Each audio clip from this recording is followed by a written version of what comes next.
నమస్తే people, welcome back to KK stake. First of all అందరికీ a very happy new year. నేను last ఇయర్ని థియేటర్స్లో మలయాళం మూవీస్తో ఎండ్ చేశాను. అండ్ ఈ న్యూ ఇయర్ని కూడా థియేటర్లో ఒక మలయాళం మూవీతోనే స్టార్ట్ చేశాను. ఇక్కడ నేనేం పార్షాలిటీ చూపించట్లేదు, it was just a coincidence అనమాట. ఇప్పుడు నేను మాట్లాడబోయే movie Trisha, Tovino Thomas and Vinay Ravi act చేసిన ఐడెంటిటీ. సో టొవినో థామస్ గారివి నేను లాస్ట్ ఇయర్ 2 మూవీస్ చూశాను. ఒకటి నెట్ఫ్లిక్స్లో స్ట్రీమ్ అవుతున్న అన్వేషిప్పిన్ ఖండితం, చాలా interesting and engaging investigative thriller. And రెండోది వచ్చేసి హాట్స్టార్లో స్ట్రీమ్ అవుతున్న ఏఆర్ఎం. ఇదొక ఫ్యాంటసీ యాక్షన్ డ్రామా, చాలా ఎఫెక్టివ్ ఉంటుంది. ఈ 2 మూవీస్ కూడా చాలా మంచి మూవీస్. ఒకవేళ చూడకపోతే మిస్ అవ్వకుండా వెళ్ళి చూసేయండి. అండ్ త్రిష గారి నుంచి లాస్ట్ టైం సోనీ లీవ్లో స్ట్రీమ్ అవుతున్న బృందా అనే సిరీస్ వచ్చింది. అగైన్ వెరీ గుడ్ థ్రిల్లర్, మన దగ్గర చాలా పాపులర్ అయింది, మీలో చాలామంది చూసే ఉంటారు. ఒకవేళ చూడకపోతే మాత్రం అది కూడా మిస్ అవ్వకుండా చూసేయండి. Now let's get back to Identity. ఇది ఒక action crime thriller movie. Interesting క్యారెక్టర్స్తో, మంచి ఇన్వెస్టిగేటివ్ సీన్స్తో, నాన్ లీనియర్ నెరేటివ్ని ఫాలో అవుతూ, అక్కడక్కడ మంచి మంచి ట్విస్ట్స్ రివీల్ చేసుకుంటూ చాలా ఎంగేజింగ్గానే ఫస్ట్ హాఫ్ అంతా కూడా వెళ్తుంది. అంత ప్రాపర్గా సెట్ చేసుకున్న ఫస్ట్ హాఫ్ తర్వాత సెకండ్ హాఫ్ కంప్లీట్లీ యాక్షన్ మోడ్లోకి షిఫ్ట్ అవుతుంది.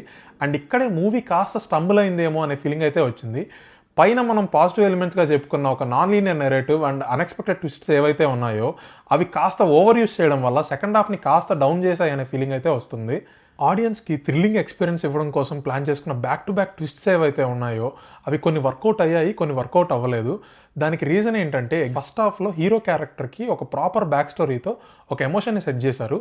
సెకండ్ హాఫ్లో వచ్చే ఒక అన్ఎక్స్పెక్టెడ్ ట్విస్ట్ వల్ల ఆ సెట్ చేసిన ఎమోషన్ అనేది కంప్లీట్లీ సైడ్ లైన్ అయిపోతుంది. దానివల్ల ఆ ట్విస్ట్ అన్ఎక్స్పెక్టెడ్ అయినా కూడా అంతగా వర్కౌట్ అయిన ఫీలింగ్ అయితే రాలేదు. అది మాత్రమే కాదు, నాన్ లీనియర్ నెరేటివ్ని సెకండ్ హాఫ్లో కాస్త ఓవర్ యూస్ చేయడం వల్ల సినిమాని అవసరానికి మించి కాంప్లికేట్ చేశారేమో అనే ఫీలింగ్ అయితే వచ్చింది. సో అలాంటి చిన్న చిన్న ఫ్లాస్ని పక్కన పెడితే మాత్రం ఓవరాల్గా త్రూఅవుట్గా మూవీ ఎంగేజింగ్గానే ఉన్నింది. అండ్ కంప్లీట్ అయ్యే టైంకి పర్లేదు, మంచి మూవీనే చూసామనే ఫీలింగ్తోనే బయట వచ్చాను ఈ మూవీ నుంచి.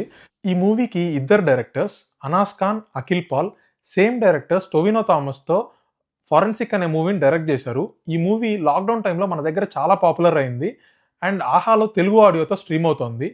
ఆ మూవీ కూడా అంతే, చాలా ఇంట్రెస్టింగ్గా స్టార్ట్ అవుతుంది, ఎంగేజింగ్గానే వెళ్తుంటుంది, బట్ లాస్ట్లో కాస్త తేడా కొడుతుంది. ఐడెంటిటీ మూవీ కూడా నాకు ఇంచుమించుగా అదే ఎక్స్పీరియన్స్ అయితే ఇచ్చింది. So that's my take on identity.